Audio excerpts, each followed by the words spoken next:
Olá, queridos, vamos falar um pouquinho sobre as etapas da evolução dos sistemas de comunicação. Essa é uma das aulas que vai analisar a evolução da condição da internet e das novas tecnologias voltadas ao ambiente, ao ambiente virtual. Vocês sabem que a internet representa para o mundo uma das maiores revoluções que nós vamos vivenciar. Nós vamos ter um salto muito grande em relação às estruturas na atualidade. A revolução que nós vamos ter na informação, elas vão se desenvolver em torno dos satélites. Quando nós começamos a colocar os satélites em órbita, nós vamos trazer um salto muito grande na qualidade dos serviços de comunicação e de informação. Os cabos de fibra ótica vão desenvolver cada vez mais a velocidade e a expandir cada vez mais esse sistema. Então, o primeiro grande satélite de comunicação ele vai ser lançado na década de 60. 1962 é quando nós lançamos o primeiro grande satélite. A partir dali, não é internet ainda, tá, queridos? A partir dali, nós vamos começar a formar a base da primeira estrutura, que é ali as primeiras impressões de comunicação virtual. A partir de 64, nós vamos ter, então, essa comunicação sendo estabelecida. Essa primeira rede de computadores, o ARPANET, ele não vai ser como nós conhecemos hoje. Ele vai ser integrado por fios. Ele vai ser ainda bastante rudimentar, muito lento, cheio de problemas. Vai, a partir de 1971, sofrer um novo salto quando nós começamos a trabalhar com os computadores. Surge o nosso famoso microcomputador. Mas ainda não havia troca de documentos, ainda não havia troca de imagens, troca de sons. Nós tínhamos trocas de informação, mensagem escrita. O domínio por telefone, onde nós começamos agora a ver, a ouvir, ele vai surgir só na década de 80, quase 20 anos depois. E é só quando tem o domínio www que nós começamos a trocar documentos escritos. Então, a condição, documentos em si, a condição de documentos trocados, ele vai ser bem recente. A partir desse momento, nós vamos sofrer um salto muito rápido. Primeiro, a internet discada. Muitos de vocês nem se recordam ou não tiveram acesso a ela. Uma internet lenta, cara, instável, mas que começa com uma base fundamental. A partir dali, nós começamos a trocar os arquivos. Primeiro, arquivos de documentos escritos. Logo em seguida, de imagens. Nossa, era um parto conseguir transferir uma imagem. E, mais à frente ainda, vídeos. Com o domínio www, eu começo a ter a compartimentização, então, dos sistemas. A internet vai ser um dos maiores fenômenos. Depois da televisão, nós vamos ter um dos maiores momentos do nosso perfil tecnológico. A partir desse momento, começam os comércios a serem modificados, passa por um âmbito virtual. Começam as trocas de arquivos, a fundamentação das redes sociais e ela passa a modificar todos os padrões de convivência a nível global. Ela se expande com uma velocidade muito grande a nível de mundo todo. A disseminação dos sistemas de comunicação virtuais, eles vão estimular não só a parte produtiva e não só a parte comunicativa social. Eles vão estimular também a disseminação de um conjunto muito forte de ilegalidades. Entre essas, nós vamos ter a espionagem virtual, que ganha um corpo cada vez maior, seja ela a espionagem civil, e a divulgação de dados civis dos cidadãos, seja a espionagem governamental, gerando inclusive tensões geopolíticas e pode motivar guerras, ou a espionagem industrial, que pode gerar a sabotagem ou prejuízos dentro desses sistemas. Além disso, a rede de ilegalidade ainda prolifera pornografia, pedofilia, tráfico, armas, drogas, pessoas e movimentação de articulações terroristas. Devem lembrar que em 2014 começa a se ouvir falar num grupo muito ativo dentro do terrorismo global chamado Estado Islâmico. E o Estado Islâmico rapidamente se expande para o mundo, angariando novos membros através de redes sociais. O seu principal pivô do expansionismo vai ser através da sedução de jovens através das redes sociais.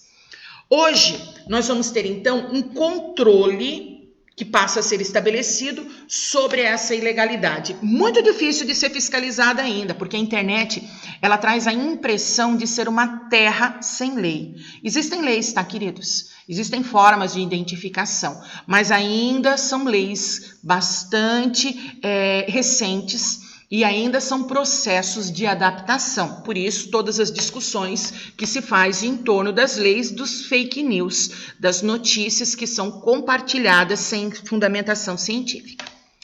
Queridos, além disso, nós vamos ter ainda as discussões sobre inclusão social. Nós vamos ter um grupo muito forte de excluídos digitalmente, hoje são chamados de analfabetos digitais, e esses passam a sofrer cada vez mais com a exclusão do processo produtivo.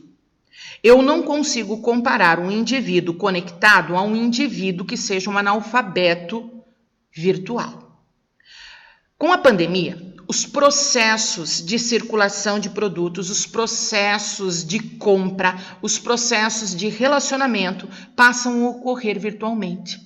E há uma expansão cada vez mais rápida e cada vez mais ágil desses modelos. As aulas passam a ser em outros modelos, os negócios passam a ser em outros modelos, inclusive envolvendo os grupos mais idosos, que aprendem a utilizar o Zoom para comemorar aniversário, que aprendem a se relacionar via WhatsApp para se manterem ativos dentro da vizinhança, que aprendem a utilizar aplicativos de compras para poderem receber em casa e em segurança seus medicamentos, seus alimentos, frutas, verduras, legumes, sua condição de compras de supermercados.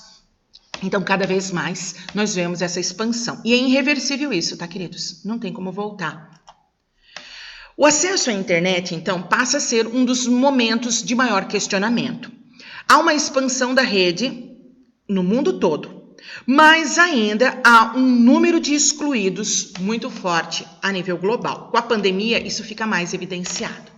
O maior número de usuários de internet, ele vai estar associado aos países de maior número populacional. Por isso, quando nós observamos a tabela do maior número de usuários, nós percebemos que China, Índia e Estados Unidos estão entre os maiores números porque são os maiores volumes populacionais. Nós vamos perceber que atualmente mais da metade do mundo ele se relaciona virtualmente. Em 2018, nós já tínhamos 53% da população conectada.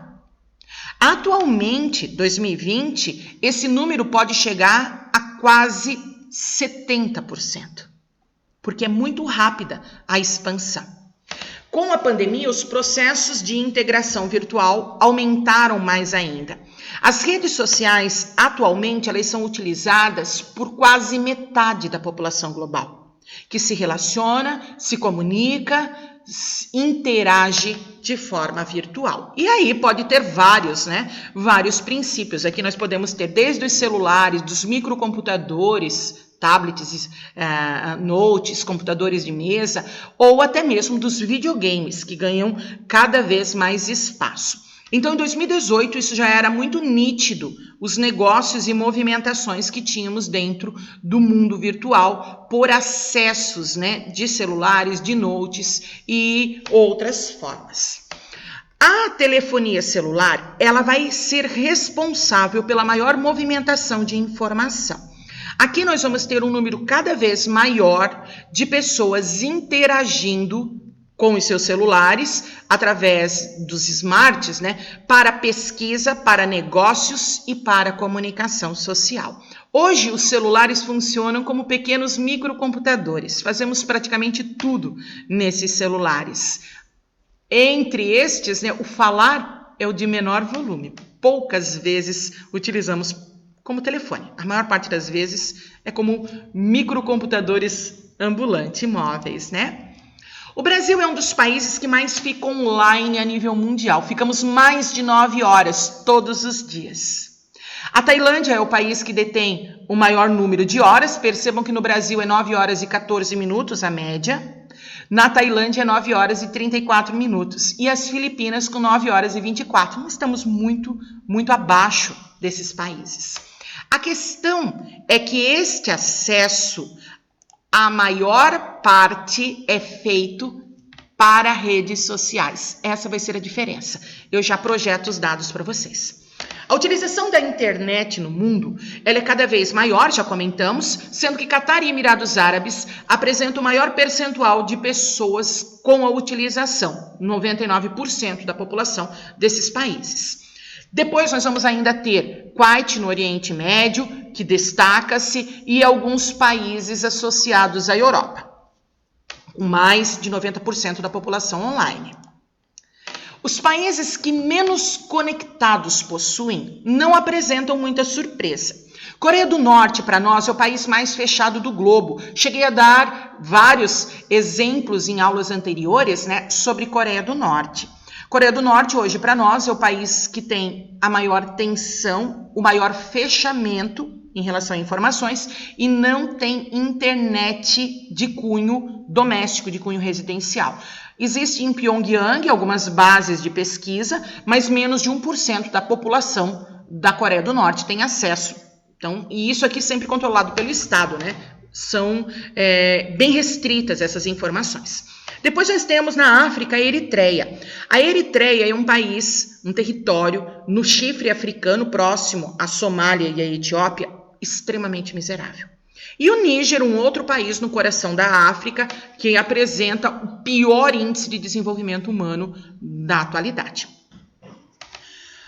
Os dados mostram que a principal forma, né, de utilização, então, são através dos smarts e seguidos da utilização dos computadores, tablets, entre outros. As redes sociais. Essas redes sociais, elas passam por transformação. Facebook, hoje, ele entra em declínio, é a rede social que detém, né, o maior número de usuários, com transição. Lembro vocês que no nosso território, os grupos mais jovens já não acessam o Face, acessam o Insta e o Twitter. As redes sociais, elas têm tempo de vida curto e a transição, ela vai ocorrer de forma muito rápida. Então, sempre com evoluções de redes sociais. Lembrando ainda que Facebook não é adotado em alguns países asiáticos, entre eles o de maior utilização, que é a China. China não utiliza Facebook. Os perfis a nível global de maior número de usuários são de homens entre 26 e 34 anos. E a nível global, nós vamos observar alguns países que se sobressaem. Entre estes, os que têm o maior número de usuários em crescimento, destaque a Arábia Saudita. Os países com o maior número da população feminina acessando as redes sociais, a Bielorrússia é o primeiro. E nós vamos ter esses indicadores sendo analisados e gerando um índice de desenvolvimento em tecnologia de informação. Esse índice de desenvolvimento, ele vai trazer um conjunto de fatores que passam a ser analisados, entre esses fatores, a disposição da rede, a qualidade da rede, o acesso às tecnologias de informação. Então, ele tenta ranquear os países de melhor desenvolvimento. Qual é o objetivo? Estimular a proliferação das tecnologias, diminuir a exclusão digital e desenvolver cada vez mais os sistemas. Então, ela vai analisar 3 estruturas: o acesso, a utilização e a eficiência dos sistemas. Quando analisamos esses 3 indicadores, a Coreia do Sul detém o maior índice de inovação tecnológica e a maior tecnologia associada à comunicação. Hoje é o país que detém os melhores indicadores dentro de informação associada à internet e sistemas de computadores, telefonia, entre outras. Internet mais veloz e mais barata e de acesso à população. Então, Coreia do Sul é o nosso grande diferencial hoje. As redes sociais eu havia comentado com vocês, a nível global a mais utilizada, lembrando que ela vai entrar em desuso, Face, depois o WhatsApp, que tem uma expansão principalmente na América do Sul, né, mais utilizada no nosso país, e por aí afora. Algumas redes são específicas da China, o WeChat e o Weibo são exclusivas chinesas. O Brasil é o país do mundo que mais tempo passa em redes sociais. Estar conectado nem sempre é de forma produtiva. E eu já vi isso ser pedido pelo Enem, tá, queridos? Nós vamos ter aqui uma configuração muito séria voltada à utilização das redes. E rede social não significa qualidade. O Brasil é o país que mais perde tempo se comunicando em redes sociais. E, amorecos, essa é a nossa aula de tecnologias de informação.